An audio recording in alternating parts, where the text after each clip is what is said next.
미국 정부도 이제는 인지를 하는 거야. 자국의 인플레이션을 잡는 데도 도움이 한다고 궁극적으로 이렇게 막아도 중국 상품을 막을 수 없다. 네.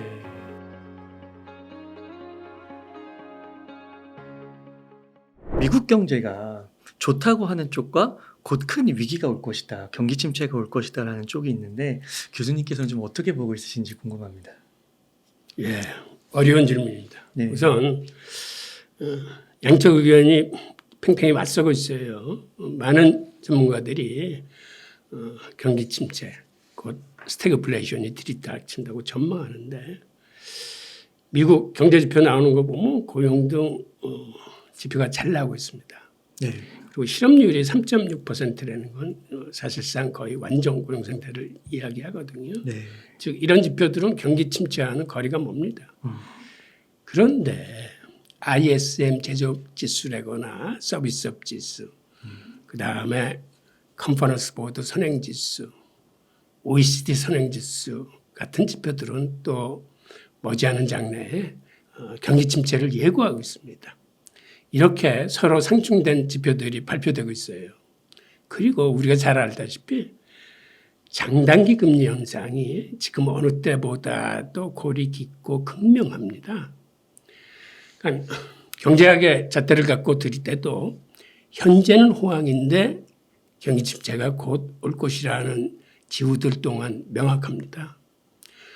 그럼에도 투자자 여러분들이 헷갈리는 가장 큰 이유 중에 하나가 주식 등 자산시장 회복세가 아주 꿋꿋해서 많은 사람들이 헷갈리고 있어요.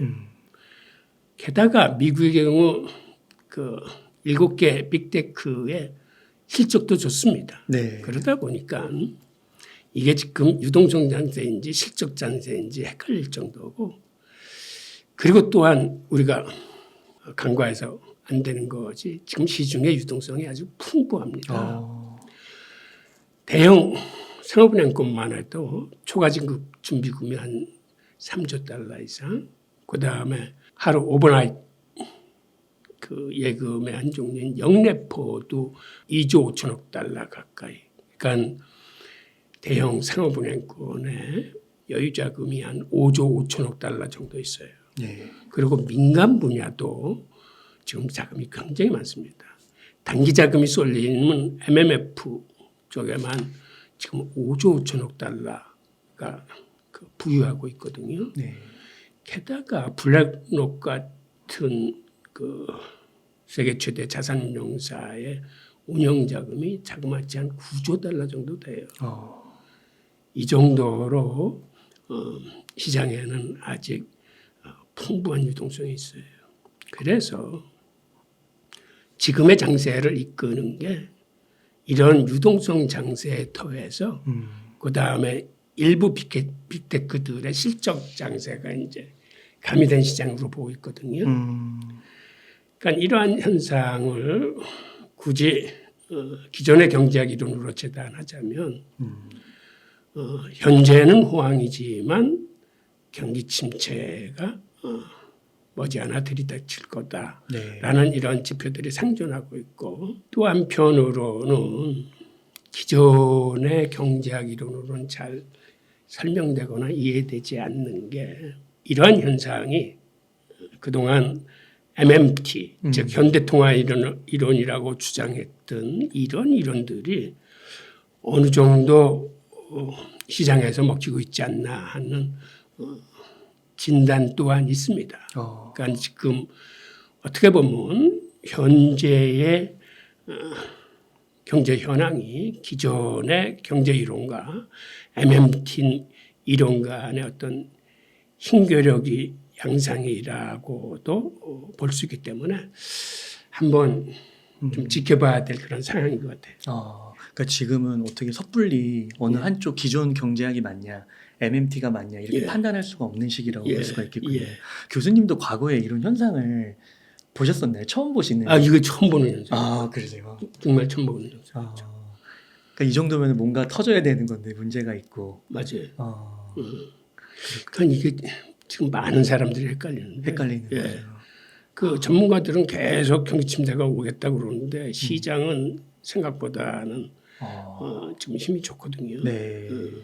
그래서 이거를 기존 경제학 이론으로 명쾌하게 설명하기에는 헷갈리는 구석들이 많아요. 그렇군요. 그러니까 그 여러 미디어에서 미국의 부채나 뭐 경제 위기의 골이 지금 이렇게 골마가고 있다 이런 식으로 표현을 하는데 또 어떤 분들은 터져도 그냥 돈으로 메꾸면 또 그만이다라고 이야기를 하더라고요. 네, 맞아요. 그래서 교수님은 어떻게 생각하시는지 궁금합니다. 그러한 이야기에는 사실 저는 일본 경제를 네. 말씀드리고 싶은데 사실 지금의 일본 경제는 미국 경제에 못 못합니다. 그러니까 일본이 실험 시장이에요. 실험주의. 네. 미국에 지금 부채가 많다고 난리인데 미국의 부채 수준이 GDP의 한 123%를 약간 상회하거든요. 네. 그러니까 많긴 많아요. 그런데 일본은 이거보다 훨씬 더 많아요. 지금 일본의 부채 수준은 거의 세계 최고입니다. 그러니까 베네수엘라 같이 이렇게 심하게 망가진 나라를 제외하면은 일본이 지금 세계 최고인데 한 260% 정도 돼요. 일본이. 그러니까 미국의 2배 이상이거든요. 그런데 일본이 희한하게 잘 버티고 있어요.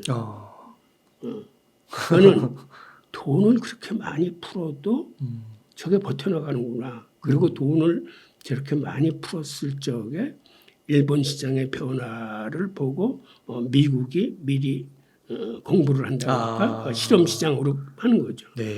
일본의 그 통화 정책이나 재정 정책이나 이런 걸 보면서 돈이 저렇게 풀렸을 적에 그런 유동성 흐름이나 각 경제 각 파트에 주는 영향이 어떤지를 아마 세심히 관찰하고 있겠죠. 그래서 이런 걸로 미뤄봐서 미국도 상당 기간 잘 버텨낼 가능성이 있어요. 그런데 또 이것도 기존 경제학의 잣대로 보면 밀턴 프리드만이 얘기한 인플레이션은 언제 어디서나 화폐적 현상이다라고 하고 즉 이야기는 이렇게 화폐 통화 발행이 많거나 화폐 교란이 심하면 일이 터진다는 얘기거든. 그러니까 이것도 아까 좀 전에 말씀드린 어떤 현대 경제학에 있어서 통화주의 이론하고 그다음에 최근에 나왔던 MMT 이론하고 어떤 현실 시장에 있어서 지금 힘겨루기를 한다고 그럴 거예요. 그러니까 어느 쪽 이론이 맞는지는 조금 더 두고 봐야겠죠. 그렇군요. 그러면은 먼저 좀 여쭤보면은 이런 상황 속에서 만약에 투자 포트폴리오를 꾸린다고 한다면 뭐 어느 한쪽에 이렇게 걸기보다는 자산 배분을 하고 이렇게 가는 게 좋다고 보시나요? 네, 저는 그렇게 보고 있어요. 저는 지금 상황이 좋더라도 그 언제 어디서 어떻게 무슨 일이 터질지 모르는 상황이기 때문에 즉 그 이유는 인플레이션을 잡기 위해서 고금리 기조를 오래 지속하다 보면 그 어떤 문제는 점점 골마 터지면서 발생하게 돼 있습니다.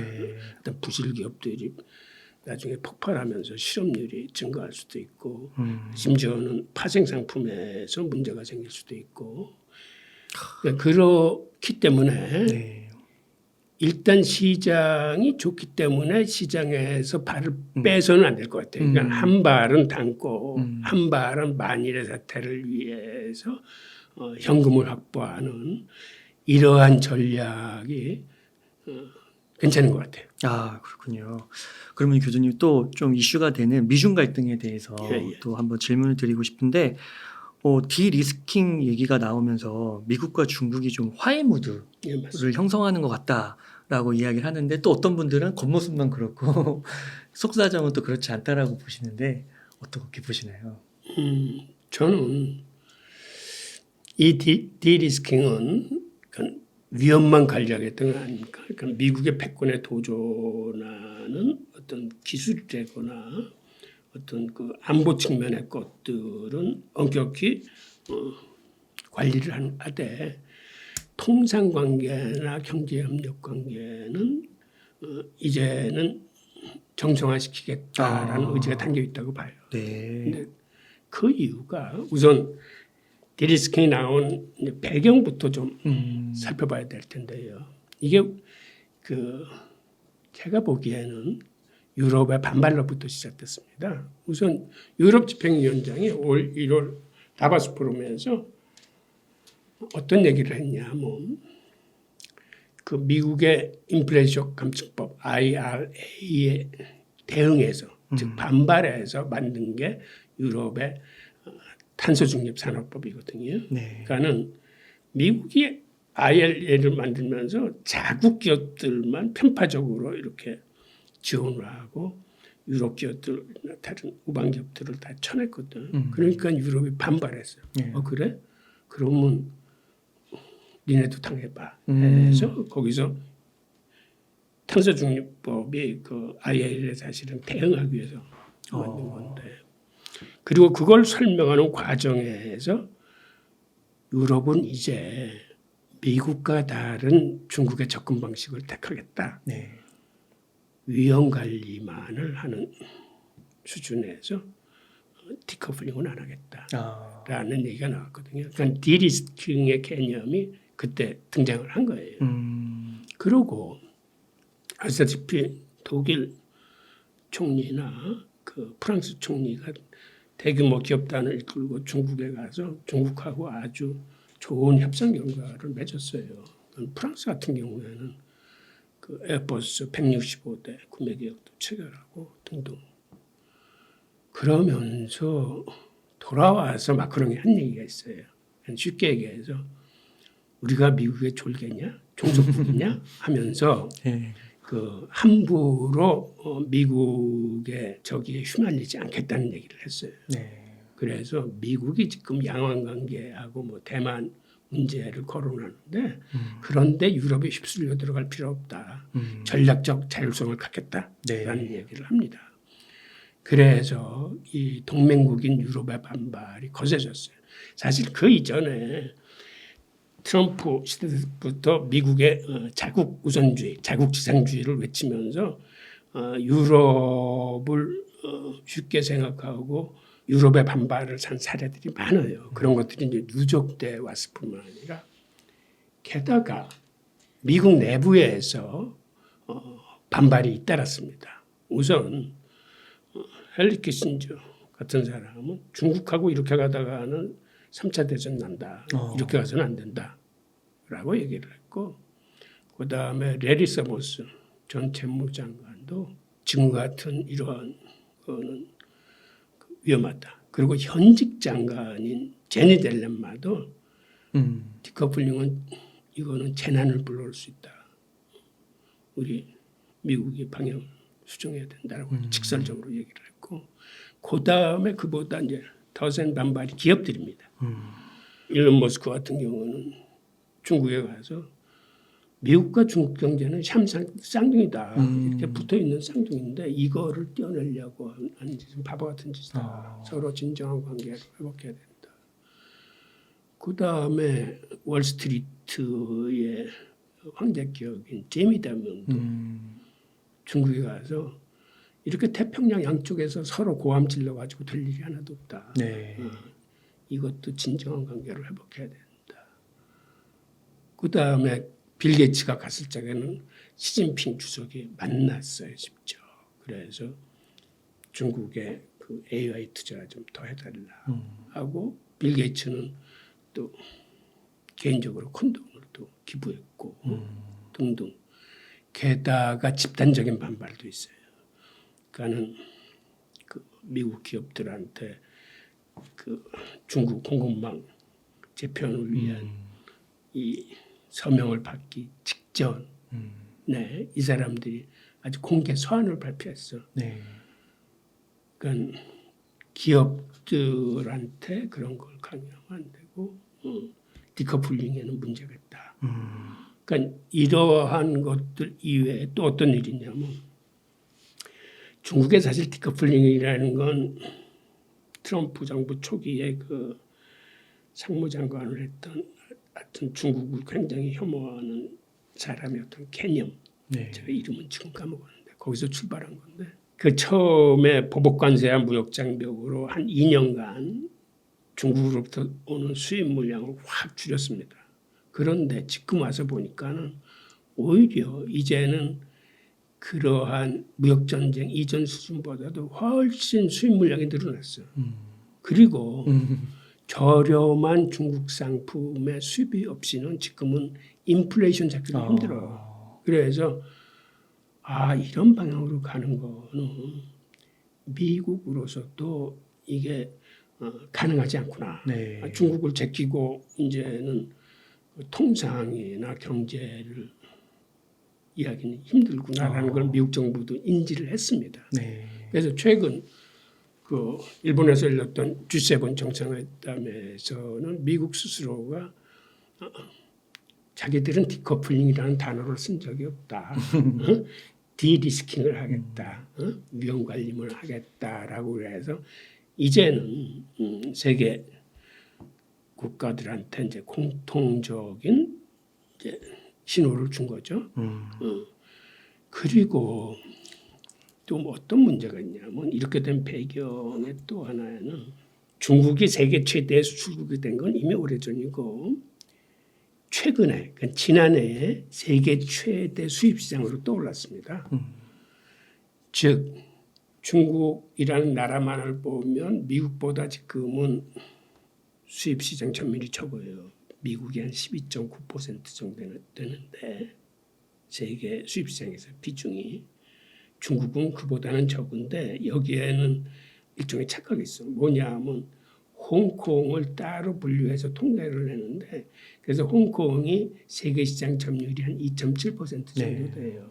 그런데 홍콩으로 들어가는 물건은 대부분이 다시 본토로 들어가는 물건이거든. 그러니까 중국 수입 시장을 볼 적에는 중국하고 홍콩을 같이 봐야 돼. 그래서 이 두 개를 더하면은 비중이 13.5%가 돼요. 네. 그래서 미국의 12.9%보다 많아. 그래서 지금 세계 최대 수입 시장이 중국이야. 그러다 보니까 어떤 일이 벌어지냐면 2020년 기준으로 중국을 세계 최대 교육국으로 하는 나라의 숫자가 140개국이야. 네. 세계 전체 국가 수가 한 195개 정도 되거든요. 와, 네. 그 중에 140개국이 중국하고 통상관계, 경제관계가 제일 커. 미국을 최대 교육 대상국으로 하는 나라는 30개뿐이 안 돼요. 그러니까 이제는 각 국가들이 국제 정치 관계 어떤 역학 관계보다는 자국이 먹고 살기에 더 중요한 통상이나 경제 문제를 놓고 볼 적에는 미국의 말을 듣는 게 아니라 정경분리 원칙을 내세우고 실용주의를 채택기를 해요. 네. 그러니까 이제는 미국의 줄 세우기가 옛날처럼 되지를 않아. 네. 그러니까 이러한 여러 가지 요인 때문에 미국 정부도 이제는 인지를 하는 거야. 이게 자국의 인플레이션을 잡는 데도 도움이 안 되고 궁극적으로 이렇게 막아도 중국 상품을 막을 수 없구나. 네. 그다음에 세계의 어떤 정치 역학, 무역 시스템 등등이 옛날처럼 미국이 쉽게 주도할 수 있는 이런 상황이 아니구나라는 걸 인지하면서 이제는 디커플링이 아니라 디리스킹 쪽으로 가야겠다라고 미국 스스로도 이제 변화했다고 합니다.